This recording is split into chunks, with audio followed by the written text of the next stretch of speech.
PR's Top Pros Talk, Understanding the Business of Business, featuring Linda Descano, Executive Vice President at Red Havas. And here's your host, Doug Simon. Linda, clearly your work history is pretty remarkable. And I think it makes sense for you to give people sort of a little window into some of the experiences you've had.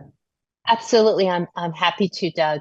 I've spent 25 years in financial services working for a global bank in a variety of capacities, from running a prototype sustainability unit to ESG, investing, to focusing on how to engage women, to running a global social and content firm. For the past 8 years, though, I've been on the agency side. So I've really had the benefit of looking at communications, both from an in-house, in-agency view, B2B, B2C, or today we're talking like P2P, person to person. And that has really informed, I think, how I approach communications, but also how I approach communicating with my clients and how to bring plans forward and enable them to sell those plans in. Yeah. What are some of the key takeaways that you've had from your experience about bringing plans forward to discuss?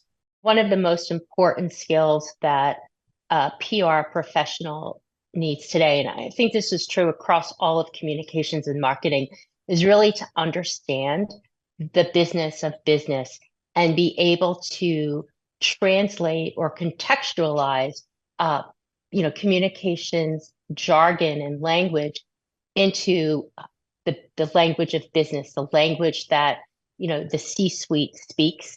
When you talk about business to business, how much of that is knowing about the specific industry that you're working with of your client, but also really knowing sort of general business understanding of how business is conducted and what's sort of traditionally valued?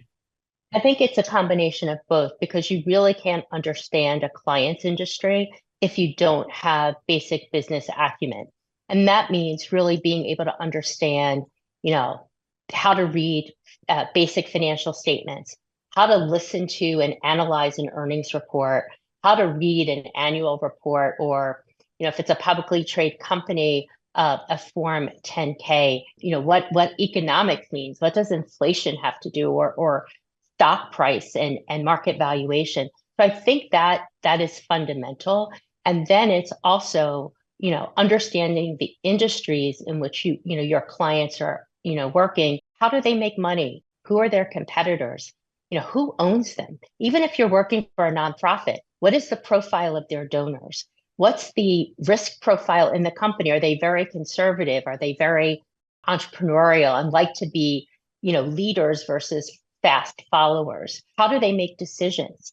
What is their customer landscape? What are the political and regulatory dynamics they operate in? What is their ESG profile? What kinds of people do they hire? What are their talent needs and gaps? All of these factors really shape, how a brand shows up, how you can do reputation storytelling, how you can bring communications forward, because you can't create plans in a vacuum. You can't be tone deaf. And so really understanding all of the business parameters helps you create, opportunities that are going to move the business forward and really help, show the value that communications can bring, both from a top line and a bottom line perspective. Yeah, what I found really interesting there is you started that answer and it was sort of related to only large companies, publicly traded companies. But as you moved on with the answer, it seems like many of those items are relevant, whether you're a startup getting your first or second round of funding, or if you are one of the behemoths that have been around for years. Absolutely. I mean, if you're working with a startup, they may have an exit strategy. That exit strategy may be to go public. It may be to get acquired. So you have to understand, right, where your client is, who is investing, who owns them, and then what are their goals? Because that's a very different, perhaps, communications agenda than it would be if it's like a business as usual approach. And the same thing on the nonprofit side, depending on the profile of the donor, is it organizations that they're looking for funding from? Is it individuals? Are those individuals based in the US? Are they based in multiple countries?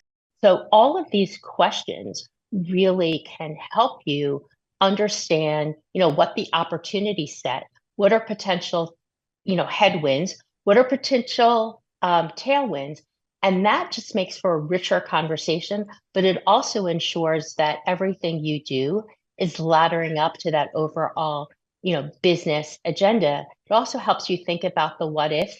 What if something doesn't go well or land as you expect it? How do you have a plan B, a plan C, and manage issues and crises, as they evolve? Yeah. So what's your advice for, say, a PR person? Maybe they're just been trained in PR and graduated with a degree, or maybe they've got up to 10 years experience. Obviously, everyone doesn't have the luxury of being able to afford or take time to get an MBA, which seems like it would obviously be helpful in this. What can individuals do to make them more aware and more effective with this type of thought process? There's so many options, and I also don't have an MBA, so I'm sort of self-taught. I went to the School of Hard Knocks. The Securities and Exchange Commission has, how to read resources that can take you through how to read an annual report of Form 10K.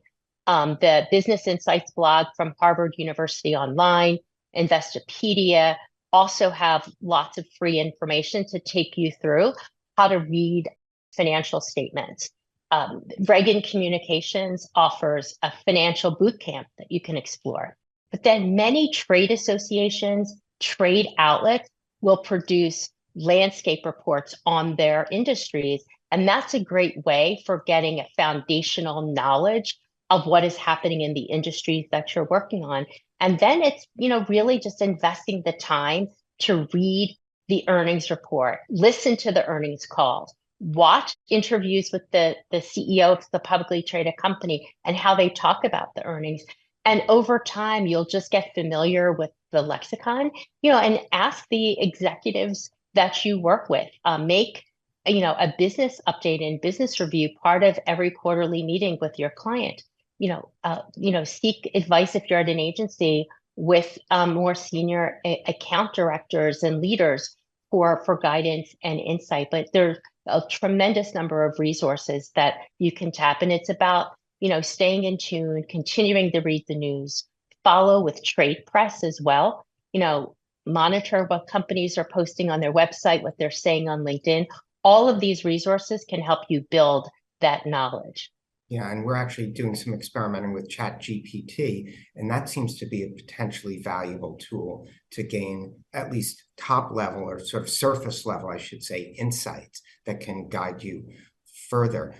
Finally, as we look towards wrapping up, what are some of the trends that you see taking place in 2023 and beyond, both in communication and how businesses, how organizations will be relying on communications? From a business standpoint, we continue to see a very purpose-driven marketplace with employees, prospective job candidates, communities, investors, customers, all having very high expectations of the business community in terms of addressing the societal issues that we're facing. They're looking not just for performative pledges, but substantive action. And, increasingly a lot of scrutiny over whether the pledges that are being made actually can be delivered on. So for many in business today, it's about having an always on listening tool to keep your pulse on how conversations, whether they're around climate or DE&I or inequity in the health system, are evolving, and knowing where your employees are, where your customers are, where your communities are, and being able to maintain credibility and ensure that your actions are aligned with your words, with your purpose, and expect that to be a factor in all aspects of your business. And of course, we have a very challenging economic environment, so it's also important for communicators to think about the changing reality. What does that mean for business investment? and how to deliver as much impact as possible, with the resources and the programs that we're having. And that's why thinking about how with any communications initiative can you not only reach customers, but create an impact for communities, for employees, and really create that surround sound. So with every dollar of investment, you're amplifying and helping that company break through in a meaningful way with all of the stakeholders that they are looking to connect with and have to manage the expectations of. Yeah, and of course, with the economic uncertainty that's out there that you referred to, PR and communications can become even more valuable if it becomes a time of transition or change. And Linda, thanks so much for your awesome insights. It's really great to talk to you, as it always is. Oh, thank you for having me, Doug.